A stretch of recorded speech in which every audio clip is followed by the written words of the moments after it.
قرآن پڑھنے کا مکروہ وقت کون سا ہے؟ جس طرح نماز کے لیے حکم ہے کہ مکروہ وقت میں نماز نہ پڑھی جائے، تو کیا قرآن کے لیے بھی کوئی مکروہ وقت ہے جس میں قرآن پڑھنا منع ہے؟ محمد مبشر یو پی سے۔ جناب محمد مبشر صاحب، قرآن کی تلاوت کا کوئی مکروہ وقت نہیں ہے، البتہ کچھ حالتیں ایسی ہیں جن میں قرآن کی تلاوت جائز نہیں۔ جیسے آپ حالت جنابت میں اگر ہیں، غسل فرض ہے آپ کے اوپر، تو آپ زبانی بھی قرآن نہیں پڑھ سکتے۔ حیض کی حالت میں عورت زبانی بھی قرآن نہیں پڑھ سکتی، اور بے وضو اگر آپ ہیں تو قرآن پڑھ سکتے ہیں زبانی، لیکن قرآن کو ہاتھ نہیں لگا سکتے۔ تو باقی قرآن پڑھنے کا کوئی مکروہ ٹائم نہیں ہے، سارے وقتوں میں قرآن کی تلاوت جائز ہے۔ امام فجر میں قنوت پڑھے تو مقتدی کیا کرے؟ ہم یہاں فجر کی نماز امام کے پیچھے پڑھتے ہیں تو وہ آخری رکعت میں رکوع کے بعد دعا پڑھتے ہیں، اور مقتدی ہاتھ اٹھا کر اس دعا پر آمین کہتے ہیں، تو ہمیں کیا کرنا چاہیے؟ کیا خاموش کھڑے رہیں یا ہم بھی ہاتھ اٹھا کر آمین کہیں؟ احسان اللہ UAE سے۔ امام شافعی کے نزدیک پورے سال فجر میں قنوت نازلہ پڑھی جاتی ہے، تو شافعی مسلک کے لوگ پڑھتے ہیں جو ملیشیا میں رہتے ہیں یا UAE میں جو شافعی لوگ ہیں، جو فقہ حنبلی کو فالو کرتے ہیں عرب، یا فقہ مالکیہ یا حنفیہ کو، وہ نہیں پڑھتے۔ تو کیونکہ ہمارے فقہ میں یہ ٹھیک نہیں ہے، تو اگر امام پڑھ رہا ہے تو اس کو آپ پڑھنے دیں، آپ آرام سے کھڑے رہیں، اور اگر آپ اس کی دعا پہ آمین آمین کہہ دیں تو بھی کوئی گناہ نہیں ہے۔ وطر میں ہاتھ اٹھا کر دعائے قنوت پڑھ سکتے ہیں؟ کیا وطر میں ہاتھ اٹھا کر دعائے قنوت پڑھ سکتے ہیں جس طرح عام حالت میں دعا میں ہاتھ اٹھاتے ہیں؟ حسیب سعودی عرب۔ امام احمد بن حنبل اور امام شافعی کے نزدیک ہے کہ قنوت نازلہ میں ہاتھ اٹھائے جائیں۔ وہ رفع الیدین کی جو حدیث ہیں اس سے یہ مراد لیتے ہیں کہ ہاتھ اٹھائے، جبکہ حنفیہ رفع الیدین سے مراد یہ والا رفع الیدین لیتے ہیں۔ تو چونکہ حدیث میں کی تفسیر میں دونوں کا اختلاف ہے، تو ایک فقہ کو فالو کرنا چاہیے۔ تو آپ اگر فقہ حنفی کو فالو کرتے ہیں تو آپ ہاتھ نہ اٹھائیں، ہاتھ اٹھائے بغیر دعا مانگیں، اور وہ لوگ اگر اٹھاتے ہیں تو بھی ٹھیک ہے۔ تو بہتر یہی ہے ہمارے فقہ میں کہ ہاتھ نہ اٹھائے جائیں، لیکن اگر کسی نے اٹھا لیے تو کوئی حرج نہیں ہے، کوئی گناہ نہیں ہوگا اس میں۔ دل میں کینہ ہو تو کیا نماز بے فائدہ ہے؟ اگر کسی مسلمان سے کینہ ہو یا نفرت ہو تو کیا اس کی نماز کا کوئی فائدہ نہیں؟ نیز کینہ کسے کہتے ہیں؟ اس بارے میں بھی وضاحت فرما دیں عبداللہ صاحب انڈیا سے۔ کینہ ہو یا نفرت ہو، نماز تو ادا ہو جاتی ہے لیکن نماز کا ثواب کم ہو جاتا ہے۔ تو کینہ اسے کہتے ہیں کہ خام خواہ کی کسی سے آپ نے بغض رکھ لیا، چلو اس سے کوئی غلطی ہوئی تھی، آپ کے دل میں نفرت پیدا ہوئی، اب اس نے توبہ کر لی لیکن آپ اسی کو لے کے بیٹھے ہوئے ہیں۔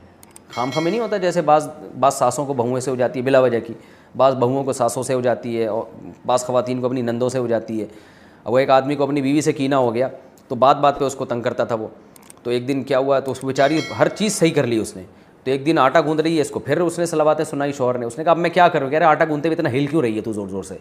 تو کینے کا یہ مطلب ہوتا ہے کہ آپ نے خام خواہ کا کسی کا بغض اپنے دل میں رکھ لیا ہے، تو یہ بہت بری عادت ہے، اس سے توبہ کرنی چاہیے، اللہ تعالیٰ عمل کی۔ سورہ سجدہ کا پہلا رکوع 21ویں پارے کا 14واں رکوع۔ الف لام میم یہ حروف مقطعات میں سے ہے۔ تنزیل الکتاب لا ریب فیہ من رب العالمین، یہ سورت بھی مکی صورتوں میں سے ہے، اس میں بھی زیادہ تر عقیدہ توحید کا بیان، احکام کا بیان بہت کم ہوگا۔ اللہ فرماتے ہیں کتاب کا جو نازل کرنا ہے یہ رب العالمین کی طرف سے ہے، رب العالمین کی طرف سے، لا ریب فیہ، اور اس کتاب میں کوئی شک نہیں ہے، یہ اللہ کی طرف سے ہے۔ تو اللہ نے خبردار کر دیا کہ اس کو غور سے سنو، غور سے سمجھو، اس کو ہلکا نہ لو، اس کے بارے میں سیریس ہو کے اس کو سنو بھی اور اس پر عمل کرنے کی بھی کوشش کرو۔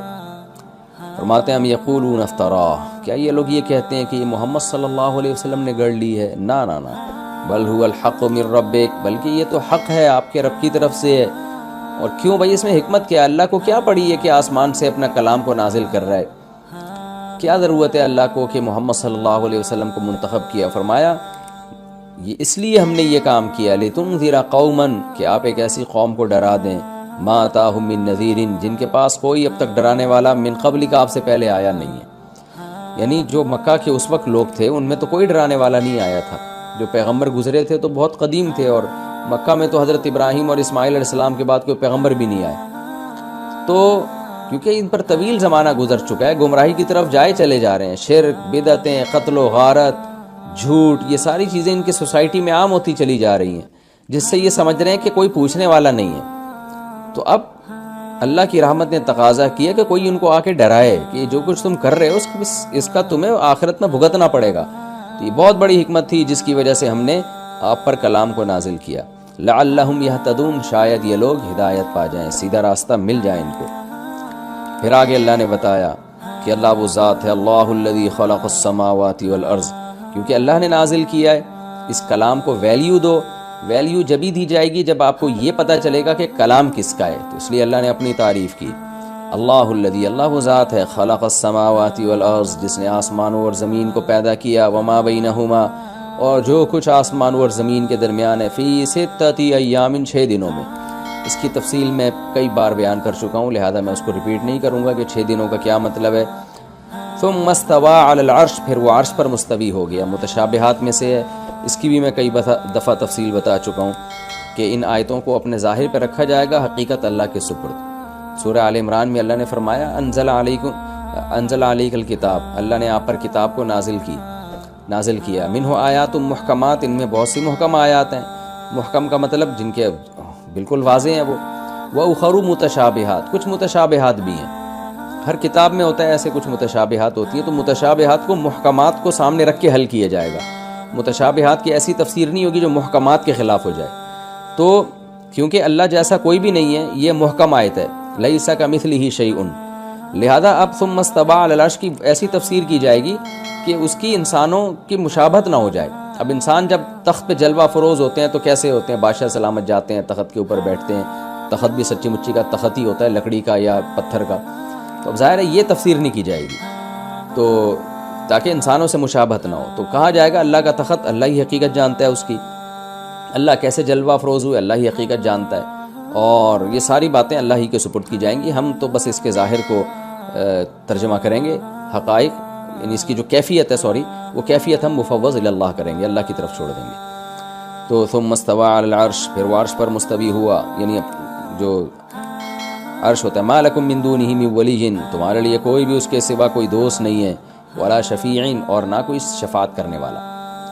یعنی شفاعت بھی اللہ ہی کرے گا اور دوست بھی اللہ ہی ہے. یہاں شفاعت سے مراد ہے وہ شفاعت جو قہری ہو، زبردستی کی شفاعت، کیونکہ اللہ کی پرمیشن سے شفاعت ہو سکے گی قیامت کے دن. اس کا قرآن ہی میں ذکر ہے، جس پر میں کئی بار پہلے بیان کر چکا ہوں. یعنی یہ قرآن ہی کی آیتوں کے ریفرنس سے میں اس مسئلے کو ایکسپلین کر چکا ہوں کہ وہ شفاعت جس کی اللہ شفاعت کی اجازت دے گا، جس کو اجازت دے گا اور جتنی اجازت دے گا. یعنی مخصوص لوگوں کے لیے مخصوص حد تک اور مخصوص افراد ہی کر سکتے ہیں اس شفاعت.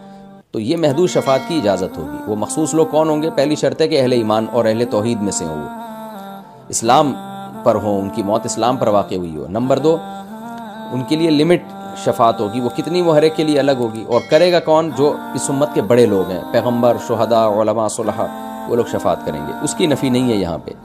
افلا تتذکرون، تو کیا تم نصیحت حاصل کیوں نہیں کرتے؟ اچھا، جو اللہ کی طرف سے شفاعت، اللہ نے کہا نا کہ اللہ کے علاوہ کوئی شفیع نہیں ہے.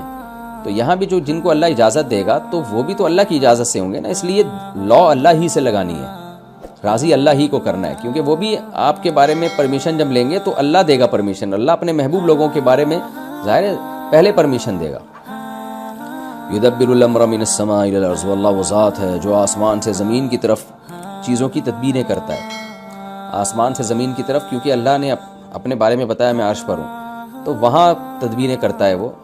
پھر بار بار میں بتاؤں کہ کما ہوا لائق بشانی، اس کی حقیقت میں اس کی کیفیات میں جانے کی اجازت نہیں ہے، زیادہ اس میں گھسنے کی ہمیں اجازت نہیں ہے. یہ حقائق ان کی اللہ ہی جانتا ہے. تو اس لیے فرمایا ہم بس اتنا کہ وہ تدبیریں کرتا ہے زمین کی طرف. ثم یعرج الیہ، پھر یہ سارے اعمال اسی کی طرف لوٹ کر جائیں گے. یعنی حساب و کتاب کے لیے جو جائیں گے نا لوٹ کر، کہ اس وقت تو تدبیریں ہو رہی ہیں، کس کو موت دینی ہے، کس کو زندگی دینی ہے، کس کے رزق بڑھانا ہے، کس کا رزق کم کرنا ہے. پھر یہ سارا جو حساب و کتاب کے لیے فائلیں جو بن رہی ہیں نا، یہ ساری جائیں گی قیامت کے دن اللہ کے سامنے پیش کی جائیں گی. پیش تو ہر وقت ہوتی ہیں، اللہ کو تو سب چیزوں کا علم ہے، لیکن ایک ظاہری طور پر. تو وہ اس دن میں یہ کام ہوگا جس کا ایک دن 1000 سال کے برابر ہوگا ہمارے یونٹ کے مطابق، مما تعدون. لیکن یہ خوب سمجھ لیں قرآن میں دوسرے مقام پر ہے وہ 50,000 سال کے برابر ہوگا. تو علماء نے اس میں تطبیق دی ہے، حدیث سے یہ بات ثابت ہے کہ قیامت کا ایک دن کسی کے لیے 50,000 سال، کسی کے لیے 1000 سال، کسی کے لیے منٹوں کے برابر ہوگا وہ.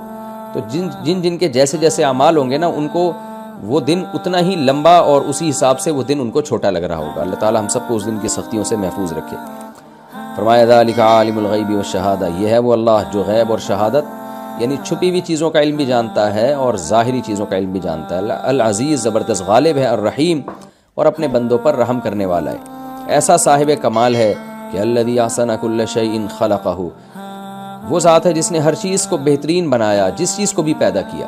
آپ دیکھ لیں آج تو میڈیکل سائنس نے اور جو سائنس کے دوسرے شعبہ جات ہیں اتنی ترقی کی ہے، کہتے ہیں فطرت کا کوئی آلٹرنیٹ نہیں ہے۔ فطرت نے جس چیز کو جیسا بنایا نا بہترین انداز سے بنایا ہے۔ جانوروں کو دیکھ لیں، سمندر میں رہنے والے جانور، خشکی پہ چلنے والے جانور، ہر چیز یعنی ہر جانور کو اگر چونچ دی ہے تو اسی کے حساب سے دی ہے، اس کا نظام ہاضمہ اسی کے حساب سے بنایا، اس کی خوراک اسی کے حساب سے رکھی، تو ہر چیز کو بہترین انداز سے پیدا کیا اس نے۔ وَبَدَأَ خَلْقَ الْإِنسَانِ مِنْ طِينٍ، اور انسان کی ابتدا جو تخلیق کی ابتدا اس نے کی مٹی سے۔ ثُمَّ جَعَلَ نَسْلَهُ، پھر پہلی دفعہ میں تو مٹی سے بنایا آدم کو، پھر ان کی جو نسل بنائی من سلالۃ، ایک خلاصے سے، مٹی سے مختلف چیزیں کشیدی جاتی ہیں، مٹی سے پھل، گوشت، سبزیاں یہ سب بنتی ہیں۔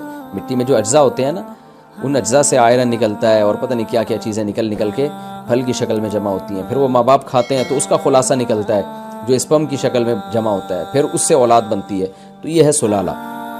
یعنی بہت عجیب اللہ کی قدرت ہے، ایک ہی مٹی ہے کیا کیا بن رہا ہے، اس سے کتنے قسم کے کھلونے بن رہے ہیں اور زندہ کھلونے۔ تو یہ سلالہ ہے جو اللہ تعالیٰ نے جو ہے، یعنی ڈاکٹرز مجھے بتا رہے تھے کہ انسان کی جو اللہ نے ایسی کیلکولیشن اندر رکھی ہوئی ہے، ہم جو بھی کھاتے ہیں نا تو ہماری باڈی کو جس جس چیز کی ضرورت ہے باڈی وہ معدہ ہمارا وہاں سے کھینچ لیتا ہے اس کو، اور باقی سارا فضلہ بن کے نکل آتا ہے۔ تو جس جس چیز کی وہ پوری کیلکولیشن کی ہوئی ہے، اور ہر ایک کی باڈی کی کیلکولیشن دوسرے سے مختلف ہوتی ہے۔ تبھی آپ دیکھیں بعض لوگوں کے بال بہت گھنے خوبصورت ہوتے ہیں، حالانکہ وہ کوئی ایسی چیز نہیں کھا رہے ہوتے بالوں کو گرو کرنے والی، اور بعض لوگ پورے ملٹی وٹامن کھا رہے ہوتے ہیں اسپیشل بالوں کے لیے، پھر بھی بال ان کے جھڑ رہے ہوتے ہیں اور وہ بالوں میں خوبصورتی نہیں ہوتی۔ وجہ کیا ہے؟ دونوں کی باڈی میں ایک جیسے سافٹ ویئر نہیں ہے۔ اس کی باڈی میں، اس کی ڈی این اے میں ایک چیز ہے کہ یہ کچھ بھی کھائے گا تو اس کے بال گھنے ہوں گے، یعنی بالوں کو جو منرلز چاہیے وہ باڈی کشید لے گی، کھینچ لے گی، اور دوسرے میں ہو سکتا ہے کہ ہڈیاں اس کی مضبوط ہوں تو وہ کچھ بھی کھائے گا اس کی باڈی سے جو ہے نا خوراک سے کیلشیم کو اس کی باڈی کھینچ لے گی اور ہڈیوں میں لگا دے گی جا کے۔ تو ہر ایک کا الگ ہے، اللہ نے رکھا ہے۔ تو اتنا زبردست نظام بنا دیا کہ انسانوں کا الگ، جانوروں کا الگ اور پودوں کا الگ، ہر پودے کا دوسرے سے الگ، اور سب میں سافٹ ویئر انسٹال کر دیے۔ اب سب کو ایک جیسی کھاد، مٹی، پانی مل رہا ہے، لیکن رزلٹ سب کا بالکل ایک الگ آ رہا ہے۔ تو انسان کا بھی ایسا ہی ہے کہ کیا کچھ ماں باپ کھا رہے ہیں لیکن اسپم بن رہے ہیں، وہ ایک بالکل ہی ایک الگ پروسیس ہے۔ ساری خوراکوں سے جو اسپم کو جن چیزوں کو چاہیے، اسپم میں جو منرلز ہونے چاہیے وہ سارے جو ہے وہ خوراک سے آ کے اس میں جمع ہو جاتے ہیں، اور کیسے اللہ تعالیٰ اپنی قدرت سے بچے کو تیار کرتے ہیں ماں کے پیٹ میں۔ فرمایا ثم سواہ، پھر اللہ نے اس کو برابر اس پانی سے، گھٹیا پانی سے، یعنی گھٹیا کا مطلب جس کو عرف میں برا سمجھا جاتا ہے، گھٹیا سمجھا جاتا ہے، گھن آتی ہے انسان کو اس سے، ماء مہین کا یہ مطلب ہے۔ ثم سواہ، پھر اس سے انسان کی کو تسویہ کیا۔ یہ پہلے بھی میں بتا چکا ہوں کہ مہین جو ہے نا، کیونکہ گھٹیا پانی کو کہتے ہیں، تو امام حنیفہ رحمہ اللہ کی رائے میں اسی آیت کی وجہ سے منی جو ہے ناپاک چیزوں میں شمار ہوتا ہے اس کا، کیونکہ قرآن کے ظاہر گھٹیا میں کامل درجے کی گھٹیا جبھی ہوگی جب وہ اس کو ناپاک قرار دیا جائے۔ اور وہ جو کہتے ہیں حدیث میں آتا ہے کہ حضرت کنت افرق المنی من ثوب رسول اللہ، حضرت عائشہ فرماتی میں نبی کے کپڑوں سے منی کو کھرچا کرتی تھی۔ تو امام حنیفہ کے نزدیک یہ کھرچنا اس کی علامت ہے کہ یہ ناپاک ہے۔ ہاں چونکہ خشک ہو جاتی ہے تو خشک چیز جو ہے وہ دھونا ضروری نہیں ہے، کھرچنے سے بھی پاک ہو جاتی ہے، جبکہ دیگر ائمہ کے نزدیک یہ منی کے پاک ہونے کی دلیل ہے۔ امام شافعی اور امام احمد کے نزدیک وہ کہتے ہیں منی اگر ناپاک ہوتی تو حضرت عائشہ کھرچتی نہیں بلکہ اس کو باقاعدہ دھوتی۔ تو چونکہ امام حنیفہ کا مذہب یہ ہے کہ وہ قرآن کے ظاہر کو بہرحال ترجیح دیتے ہیں، تو انہوں نے حدیث کا وہ مفہوم بیان کیا کہ قرآن سے وہ میچ کرنے لگے، کیونکہ گھٹیا میں ظاہر یہی ہے کہ گھٹیا میں کامل درجے کی گھٹیا وہی چیزیں ہوتی ہے جو ناپاک بھی ہوتی ہے۔ اس کی میں اس فقہی مسئلے کو میں اس سے پہلے بھی ڈیٹیل کے ساتھ بیان کر چکا ہوں۔ ثم سواہ، پھر ہم نے اس انسان کو برابر کیا، ونفخ فیہ من روحہ، اور اس میں اپنی روح پھونک دی۔ یہ کتنی عجیب بات ہے، بچہ زندہ ہو جاتا ہے، یہ زندہ کیسے ہوتا ہے بھائی؟ تو بے جان لوتھڑا تھا، اچانک اس میں جان کیسے پڑ گئی؟ وجعل لکم السمع والابصار، اور ایسے ہی بے ڈھنگی سے جان نہیں پڑی بلکہ اس کے کان بنا دیے ماں کے پیٹ میں، اور آنکھیں بنا دی اس کی، والافئدہ، اور دل بنا دیا دھڑکنے والا۔ قلیلا ما تشکرون، اللہ کہتے ہیں بہت تھوڑا شکر کرتے ہو۔ یہ عربی میں محاورہ ہے، جب کوئی بالکل بھی شکر نہ کر رہا ہو نا تو یہ کہا جاتا ہے کہ تم بہت تھوڑا شکر کرتے ہو۔ اس کا مطلب یہ نہیں کہ تھوڑا کرتے ہو، اور اصل بات یہ کرتے ہی نہیں ہو بالکل، کیونکہ یہ کوئی شکر نہیں ہے کہ آپ کو اللہ نے بنایا اور ساری نعمتیں دی اور آپ اس کی نافرمانی کریں، تو جو نافرمان ہے وہ تو بالکل ناشکر ہے۔ وَقَالُوا أَإِذَا ضَلَلْنَا فِي الْأَرْضِ، اللہ کہتے ہیں میں نے کیسے بنا دیا تجھے، اور ان کی باتیں سنو، یہ کہتے ہیں جب ہم زمین میں گم ہو جائیں گے، گم کا مطلب ہم تو غائب ہو جاتے ہیں، قبر کھود کے دیکھو 10-20 سال کے بعد کوئی بندہ ہی نظر نہیں آتا اس میں، ہم جب زمین میں گم ہو جائیں گے اِنَّا لَفِي خَلْقٍ جَدِيدٍ، تو کیا ہم دوبارہ تخلیق میں ہوں گے؟ کون ہمیں دوبارہ پیدا کرے گا؟ تو یعنی اللہ نے اپنی قدرت پہلے بیان کی کہ کیسے مٹی سے میں کشیدتا ہوں اور پھر اسپم بناتا ہوں اور انسان بنا کے اس میں بے جان چیز میں جان ڈال کے بچہ بنا کے باہر نکال دیتا ہوں، اور اس کے آنکھ ایسے ہی نہیں بلکہ آنکھ، کان، دل، دماغ، یہ سب چیزیں بنی ہوئی ہوتی ہیں، تو جو یہ کام کر سکتا ہے دوبارہ کیوں نہیں پیدا کر سکتا؟ تو اس لیے اللہ نے کہا کہ یہ الٹی باتیں کرتے ہیں، کہتے ہیں ہم جب زمین میں گم ہو جائیں گے کیا ہم دوبارہ پیدا ہوں گے؟ بل ہم بلقاء ربہم کافرون، اللہ کہتے ہیں اصل بات یہ اپنے رب کی ملاقات سے انکاری ہے، کیونکہ یہ مان لیں گے نا اگر ہم دوبارہ پیدا اللہ ہمیں کر سکتا ہے، تو پھر ان کو یہ بھی ماننا پڑے گا، اقرار کرنا پڑے گا کہ ہماری اللہ سے ملاقات ہوگی، اور یہ بھی اقرار کرنا پڑے گا کیوں ہوگی، بھائی حساب و کتاب دینا ہے۔ تو ان سب باتوں کے بعد آ کے خواہشات قربان کرنی پڑیں گی، شراب چھوڑنی پڑے گی، زنا چھوڑنا پڑے گا، جھوٹ چھوڑنا پڑے گا، سود چھوڑنا پڑے گا، اور بہت ساری برائیاں جس کو اسلام نے برائیاں کہا ہے وہ چھوڑنی پڑیں گی، نماز کی پابندی کرنی پڑے گی، صدقات و خیرات، زکوٰۃ، صلہ رحمی، ایک طویل سلسلہ شرعی احکام کا۔ تو اس لیے ان سب کا بہترین حل یہ کہ آخرت کا انکار کر دو، جیسے کہ ایتھیس لوگوں نے کیا، انہوں نے تو اور آگے نکل گئے، خدائی کا انکار کر دیا، تو اب سب کچھ حلال ہو گیا ان کے لیے۔ تو اللہ کہتے ہیں اصل بات یہ خواہشات کی غلامی، اللہ کا انکار جس کی بیس پہ یہ، اللہ سے ملاقات کا انکار جس کی بیس پہ یہ اس طرح کی باتیں کر رہے ہیں۔ پھر آگے آپ ان کو اے نبی آپ ان کو بتا دیجئے کہ تم جس طرح مرتے ہو نا تو موت کے وقت تمہاری روح فرشتہ نکالتا ہے، تو جس اللہ نے تم پر فرشتے کو مقرر کیا ہے روح نکالنے کے لیے، وہی اللہ قیامت میں تمہیں دوبارہ زندہ بھی کرے گا، موت کے بعد تم فنا نہیں ہو جاتے۔ قل اے نبی ان سے کہہ دیجئے، یہ کہتے ہیں نا جب ہم زمین میں گم ہو جائیں گے تو کون زندہ کرے گا، تو آپ بتائیں ان کو یتوفاکم ملک الموت، موت کا جو فرشتہ ہے وہ تمہیں وفات دیتا ہے، یعنی وہ تمہاری روح نکالتا ہے، وفات کا مطلب یہ تمہیں وصول کرتا ہے۔ دیکھیں موت کا تو سبب یہی ہوتا ہے جو دنیا میں اسباب ہیں، کسی نے کوئی گولی لگ گئی، کوئی بیمار ہو گیا، اس زمانے میں بھی ایسے ہی تھا، لیکن جب روح نکلتی ہے نا تو روح نکالنے کے لیے فرشتہ آتا ہے، فرشتہ یہ نہیں کرتا کہ گلا گھوڑ کے آپ کو مار دیتا ہے، موت کا تو ایک سبب ہوتا ہے، وہ سبب تو ایک سائنٹیفک لاجک ہوتی ہے اس کی موت کی، ہر موت کی، تو قرآن اس کا منکر نہیں ہے۔ تبھی کسی صحابی نے اس آیت پر نبی سے پہ یہ اعتراض نہیں کیا کہ ہم جو مرتے ہیں فرشتہ تھوڑی مارتا ہے، ہمیں تو قتل ہو جاتے ہیں، تلوار سے مرتے ہیں، لیکن جب مرتے ہیں نا تو روح جو نکلتی ہے ہماری، یعنی ہم اپنے آپ سے نکل جاتے ہیں، تو وہ جو نکلنے کا عمل ہے وہ فرشتہ کر رہا ہوتا ہے اور وہ فرشتہ وصول کرتا ہے اس روح کو، یہ بات تمام آسمانی کتابوں سے ثابت ہے۔ فرمایا وکیل بکم، جو تم پر متعین ہے، ثم الی ربکم ترجعون، پھر تم اپنے رب کی طرف لوٹائے جاؤ گے، اللہ تعالیٰ ایسے چھوڑ نہیں دے گا تم کو۔